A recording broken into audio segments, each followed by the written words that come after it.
Hi everyone, let's continue with the part 2 of ecology. हमने कल के सेक्शन के अंदर part 1 रिवाइज किया था in which we had a good discussion related to the various segments of what is niche, what is habitat, etc. In addition, population ecology, logistic growth, exponential growth, everything, right? Today we'll be continuing with the further matter. So just a quick reminder, if you're new to Botany Insider, hit the subscribe button. In addition, we have our own book set available for you all, which includes 2 of the exam cracker books and 1 previous year question paper book that will help you to prepare for the upcoming examination. In addition, our new course, that is the Rankers batch for June 2026, starts on 21st of December. So if you're someone who is planning to prepare for the upcoming exam, the next attempt, you can enroll in our batches and prepare with us in the best manner. So all these things we have already covered. Let's continue with the main segment. So we have to start from the part 3, that is ecosystem ecology, biogeography, applied ecology and conservation biology. So अगर हम first of all ecosystem ecology की बात करें, so what is ecosystem ecology? So जिस segment के अंदर हम deal करते हैं with the energy flow, nutrient cycling, functional processes forming the core of the entire logistic energetics, वो हमारा कंप्लीट इकोसिस्टम इकोलॉजी में आता है. Then if I talk about the ecosystem structure, so it includes your abiotic components and your biotic components. Abiotic components include the physical factors, chemical factors, edaphic factors and the climate. Physical factors के अंदर light, temperature, water, nutrients. Chemical factor के अंदर जितने भी हमारे elements होते हैं, carbon, nitrogen, phosphorus, sulfur, etc. Edaphic factors के अंदर soil, pH, टेक्सचर, क्लाइमेट, ये सब कुछ आता है. बायोटिक कंपोनेंट्स के अंदर हमारे प्रोड्यूसर्स आते हैं, कंज्यूमर्स आते हैं, डिकम्पोजर्स और डेट्रीवोर्स. प्रोड्यूसर्स क्या होते हैं? The one that utilizes the sun's energy, जिसको हम सोलर एनर्जी बोलते हैं. Then consumers are the one जो फीड करते हैं ऑटोट्रॉफ्स के ऊपर, the one that can not make their own food and they feed upon the autotrophs for their energy utilization और energy requirements. Then decomposers are the one, for example bacteria, fungi, earthworm, they are the key for your mineral cycling. Then trophic structure की अगर हम बात करें, so food chain, food web, trophic levels, ये सब कुछ आएगा. फूड चेन क्या होती है? Grazing versus the detritivorous. Grazing के अंदर जब एक ऑटोट्रॉफ होगा, then primary consumer, secondary consumer, ये सब आएंगे. डेट्रेटस साइकिल के अंदर जहाँ पे जो डेड रिमेन्स होते हैं ऑर्गेनिज्म के, उसके ऊपर फीड कर कर एनर्जी डिराइव कर कर डेट्रीवोरस साइकिल का इनिशिएशन होता है, या डेट्रिस साइकिल का स्टार्टिंग होता है. वेब फूड वेब्स क्या होती हैं? Obviously in the ecosystem you do not have a single linear chain. One single organism might be feeding on different segments. So there is an entire web of structure, web of food happening in. So that is what food web is. Trophic levels is when we make up a entire flow of contents or flow of energy. So we get to see various levels, because of which you get to see the alterations. So in that, every single level is given the name of a trophic level. Trophic efficiency is 10% rule, that with every next step only 10% of the energy is transferred, right? So remember about this as well. Then you have the ecosystem functions. What all functions does it have? First one is energy flow, which is unidirectional. Then it is governed by the law of your thermodynamics, right? There are two main pathways. First one is grazing food chain and second one is detritus. Grazing food chain के अंदर we have the green plants, which are the herbivores. From the green plants, then we have the herbivores, then primary consumer, secondary consumer, all those things. Detritus food chain के अंदर we have the dead organic matter, which are worked upon by the decomposers. Then we have the productivity, so it includes your GPP, that is gross primary productivity, NPP, net primary productivity, NEP, net ecosystem productivity. Then this thing has been asked in the examination. NPP जो होती है, it is highest in estuaries, swamps, tropical rainforest. Agricultural systems have moderate NPPs, right? Then standing crops versus the standing state. So standing crop is biomass at any given time, gram per meter cube, meter square. Then standing state is the amount of the inorganic nutrient. This could be a potential question in your part B, or experimental question can be framed out of part C. Then we have the biogeochemical cycle. So carbon cycle is the in which the major processes include the photosynthesis, respiration, decomposition. Largest reservoirs are your ocean, very very important, keep a note.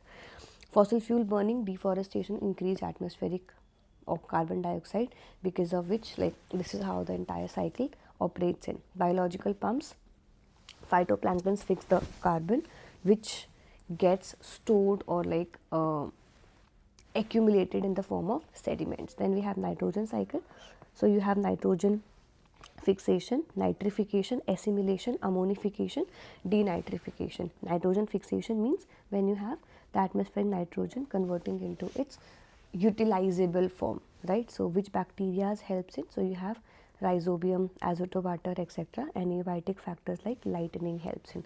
Write down in the chat section what is the percentage via which the nitrogen, like, or what is the percentage of fixation of nitrogen via lightning. This was asked in the examination. You can write down for the biological fixation as well and for the lightning as well, that what percentage gets fixed by biological fixation and what percentage gets fixed by the lightning. Nitrification is you have NH4 plus converting into NO2 minus converting into NO3 minus. Then you have assimilation, so it is into assimilation into the plants and the animal biomes. Ammonification, organic nitrogen into NH4 plus, and denitrification is Pseudomonas, Clostridium, all of these helps. Then you have the main pointers. Nitrogen has no significant atmospheric loss altogether, because it keeps on moving, it keeps on like rotating, or it keeps on circulating between the different organisms altogether. Then limiting nutrients in many of the terrestrial ecosystem. Then you have the phosphorus cycle. So sedimentary cycle, no significant gaseous phase, weathering releases the phosphate, limiting nutrients in the fresh water, or the which is the eutrophication. Then you have immobilized in the sediments, long term unavailability. Decomposition के अंदर what are the major processes? You have leaching, fragmentation, catabolism, humification, mineralization, etc. So leaching is dissolved organic matter, fragmentation is detrivorous break litter, then catabolism is the microbial breakdown, humification is formation of humus, and then you have humus is what? Humus is the resistant content, the after the breakdown, whatever the broken down matter is, that is called as humus. Then you have the mineralization, which is the release of the inorganic nutrients. Factors influencing the decomposition is temperature, moisture, and your litter quality. Temperature is, in the high temperature you get to see the decomposition happening fast, because of which during the summer time you get to see the food getting wasted quite early, or more at a much more frequent rate as compared to in winters, because in the summers the temperature is higher, so bacteria can grow easily and cause the decomposition of the food. But in the winters the temperature is comparatively lesser, because of which the bacteria doesn't grow much, and as a result you get to see less food spoilage altogether. Then moisture, and during the moisture time as well, because during the rainy season also you get to see the food and everything getting wasted a lot. Then you have the litter quality, lignin slows and nitrogen rich speeds up. Structure and function of Indian ecosystem. So we have the forest ecosystem, which includes tropical evergreen, deciduous, alpine, Himalayas. Tropical green is high rainfall and high species richness. Then you have tropical deciduous, monsoon driven leaf shedding.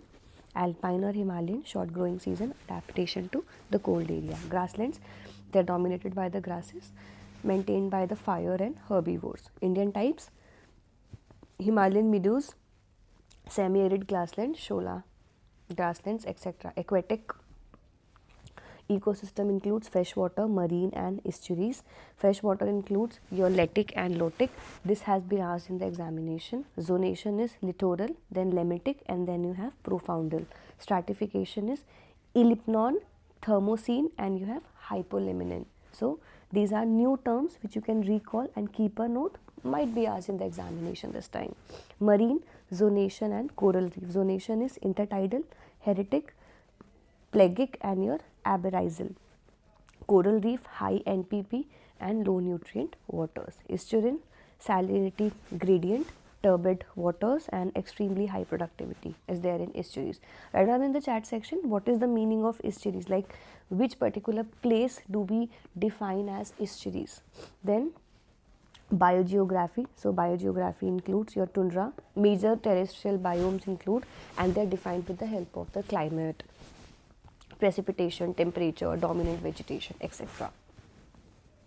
Then it includes tundra, taiga, temperature, temperate forest, temperate grassland, desert, savanna, tropical rainforest, Mediterranean, and what all main factors or main characteristic features are there, you can check here. Then you have the theory of island biogeography, very important, you can get a question very easily. So this theory, this was given by MacArthur and Williamson. Over here it says that species richness is determined by your immigration rate and extinction rate. What is the key prediction? That if the area or if the island that I am taking into consideration is having a larger size, there will be lesser extinction. Why? Because of more resource availability. Then near islands have higher immigration. If you have a mainland and an island, and if there is lesser distance between them, there would be more to and fro movement of the organism, so higher immigration will be there. Then small and far islands have the lowest richness. If I have the mainland here and the island here, even if, and it is smaller in size, let's say it is very this is the island, this is the island and this is your mainland. So when it is very small and when it is very far, so lowest species richness would be there. Then equilibrium number of species is dynamic and not static. How do we calculate the species area relationship? So it is calculated with S is equal to small c a to the power z. Z's value is typically in the range of 0.2 to 0.35. Comparatively from last year's to this year, like in the June examination as well, CSIR is playing with the numerical range. So make sure that you keep a note of these things as well. Then biogeographical zones of India. So you have India has 4 main biogeographic zones: Trans-Himalayan, Himalayan, desert, semi-arid, Western Ghat, Deccan Plateau, Gangetic Plains, Northeast, coastal and your islands, that is Andaman and Nicobar Islands. Each zone has a unique endemism and evolutionary history altogether. Last topic is your applied ecology, which includes your environmental pollution, soil pollution, noise pollution, air pollution, water pollution. So what are the various factors via which we have the pollution in the environment is because of air, soil, water, noise. Global environmental changes are climate change, greenhouse gases is the major cause, CO2, methane and N2O is the major factors impacting it. What are the impacts? Species range shifts, coral bleaching, ocean acidification, increased extreme events. Then ozone depletion, CFCs release the chlorine radicals which destroy the ozone. What is the effect? Skin cancer, reduced phytoplankton productivity, etc. In the chat section, write down which particular water body has the highest productivity. One of the option is oceans, then you have rivers, then you have sea, etc. Write down which of them have the highest productivity. Then biodiversity, status, monitoring and documentation. So levels of biodiversity includes your genetic, species and your ecosystem. Monitoring techniques are quadrants and your transects. Mark, capture, recapture technique, very important.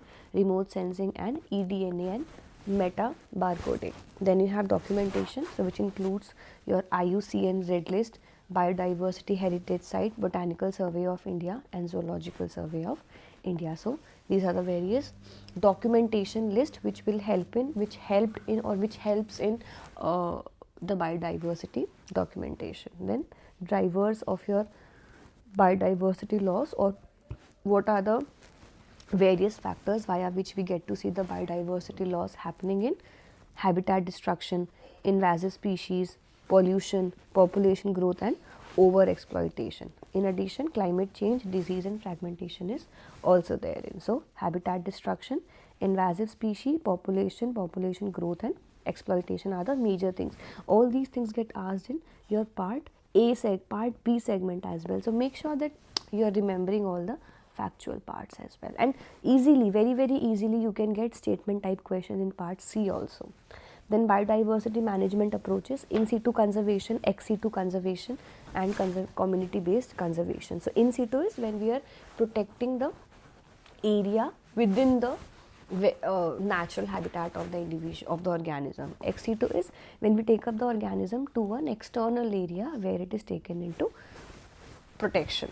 So in situ conservation include protected area, wildlife corridors, biosphere reserve, hotspot conservation. Ex situ includes zoos, botanical gardens, seed bank, cryopreservation, etc. Then we have the conservation biology. So in this we have the principle of conservation, which includes small population problems, genetic drift, inbreeding depression, Ellie's effect. Write down in the chat section or define Ellie effect in the chat section. Then you have loss of heterozygosity. How do we calculate the population size? So this is the formula. MVP, this has been asked in the examination recently. What is MVP? Which is the minimum viable population. So smallest population needed to avoid the extinction with 99% probability over 100 years. What are the approaches to management? Species based approaches, habitat based and ecosystem based. So species based approaches include captive breeding, reintroduction and translocation. Habitat based approach includes restoration, ecology, corridor creation and your landscape level conservation. Last is ecosystem based approaches include which maintain the natural processes, food webs and restore the hydrology, nutrient cycling, etc. Then you have various case studies in India, project Tiger project, then you have Kashmir stag, then you have Gir forest functionality, Silent Valley movement, Western Ghat and Eastern Himalayas production, right? So these are the various segments about the entire ecology, the second part of it. I hope every single thing is clear to you all. Now we have few other units left, like unit number 7, animal physiology, genetics, diversity of life form and your evolution. I'll be uploading these 4 as well within 4 days, like every day one single unit. So make sure that you're following up all of these things. I'm trying my level best to provide you with the maximum content, and we have our live lectures also going on. So make sure you practice with us and you prepare with us in the best manner, right? So that's about it. Let's meet in the next class. All the very best and good luck for your upcoming examination. If you want to download this PDF, you can download it from our Lakshya JRF batch, which is the link for the same is there in the description box. Okay, bye everyone, take care.